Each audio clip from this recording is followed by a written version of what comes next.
మీరు company run చేస్తున్నారా? But compliances అన్నీ ఫైల్ చేయటం లేదా? అయితే ఈ వీడియో వల్ల మీరు ల్యాక్స్ ఆఫ్ మనీ సేవ్ చేసుకోవచ్చు.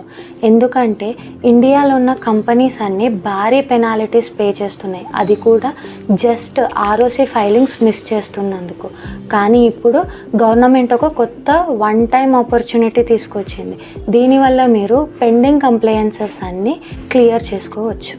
ఈ వీడియోలో నేను మీకు compliance importance, every year filings, penalty of ignorance and benefits of CCFS 2026 గురించి చెప్తాను. There are 3 major reasons for why company should file compliances. Number 1, company అనేది ఒక separate legal entity. Separate legal entity అంటే కంపెనీ డెబిట్స్కి ఓనర్ రెస్పాన్సిబుల్ కాదు. లాలో కూడా ఓనర్ని ఒక separate పర్సన్గా ట్రీట్ చేస్తారు. Number 2, legal requirement. గవర్నమెంట్కి కంపెనీ యాక్టివ్గా ఉంది అన్న ప్రూఫ్ కావాలి అండ్ ఫైల్ చేయకపోతే పెనాల్టీస్ కూడా పడతాయి. Number 3, transparency. Company financial details అన్నీ క్లియర్గా ఉంటేనే ఇన్వెస్టర్స్కి అండ్ బ్యాంక్స్కి ఒక ట్రస్ట్ పెరుగుతుంది. What are the yearly compliances a company should file? Number 1, auditor appointment. ఇందులో ఆడిటర్ అపాయింట్ అయిన 15 days లోపు ఫైల్ చేయాలి. Number 2, financial statement. ఇందులో balance sheet, profit and loss ఉంటాయి. AGM అయిన తర్వాత 30 days లోపు ఫైల్ చేయాలి. Number 3, annual returns. ఇందులో డైరెక్టర్ డీటెయిల్స్ ఉంటాయి. AGM తర్వాత 60 days లోపు ఫైల్ చేయాలి. And along with them AGM conduct చేయాలి అండ్ బుక్స్ మెయింటైన్ చేయాలి. ఇఫ్ కంపెనీ బిజినెస్ ఆపేసినా కూడా కంప్లైన్సెస్ అనేవి మాత్రం ఫైల్ చేయాలి. Now we discuss about the biggest mistakes made by a company. What happens if a company won't file compliances? Number 1, penalty. మీకు ఇచ్చిన valid టైంలోపు file చేయకపోతే ఒక్క ఫామ్కి మీకు 100 rupees per day పెనాల్టీ పడుతుంది.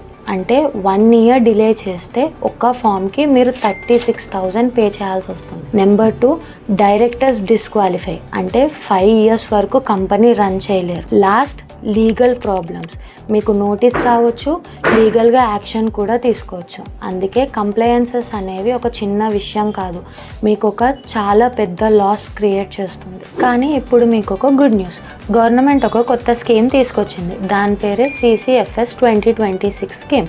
ఇది జస్ట్ April 15th నుండి July 15th 2026 వరకు మాత్రమే ఉంటుంది. ఈ స్కీమ్లో మీకు 90% వేవియర్ ఉంటుంది. అంటే మీరు కట్టాల్సిన పెనాలిటీ 1 lakh అయినా జస్ట్ 10,000 పే చేస్తే సరిపోతుంది. నెక్స్ట్, స్కీమ్ టైంలోపు ఫైల్ చేస్తే మీ కంపెనీకి ఎలాంటి పెనాలిటీ ప్రెషర్ కానీ లీగల్ ఇష్యూస్ కానీ ఉండవు. ఇన్యాక్టివ్గా ఉన్న కంపెనీని డార్నెంట్ స్టేటస్కి తక్కువ కాస్ట్లో చేంజ్ చేసుకోవచ్చు. కంపెనీని స్ట్రైక్ ఆఫ్ చేయాలి అనుకున్నా కూడా రెడ్యూస్డ్ ఫీతో చేయొచ్చు. ఈ స్కీమ్ మీ కంపెనీకి ఒక రీసెట్ బటన్ లాంటిది.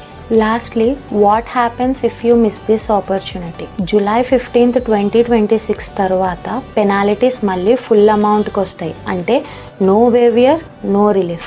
నెక్స్ట్, గవర్నమెంట్ స్ట్రిక్ట్గా యాక్షన్ తీసుకుంటుంది. అంటే లీగల్ కేసెస్ ఫేస్ చేయాల్సి వస్తుంది అండ్ డైరెక్టర్స్ డిస్క్వాలిఫికేషన్ కూడా జరుగుతుంది. ఒక విషయం మాత్రం గుర్తుంచుకోండి, ఇది మీకు వన్ టైం ఆపర్చునిటీ, మళ్ళీ వస్తుందని ఎక్స్పెక్ట్ చేయకండి. అందుకే ఇప్పుడే కాంటాక్ట్ అవ్వండి Shakti consultancy, the growing power LLP. మమ్మల్ని కాంటాక్ట్ చేయాల్సిన నెంబర్ 7674901792. ఇలాంటి మరిన్ని వీడియోస్ కోసం మా ఛానల్ని లైక్, షేర్ అండ్ సబ్స్క్రైబ్ చేసుకోండి.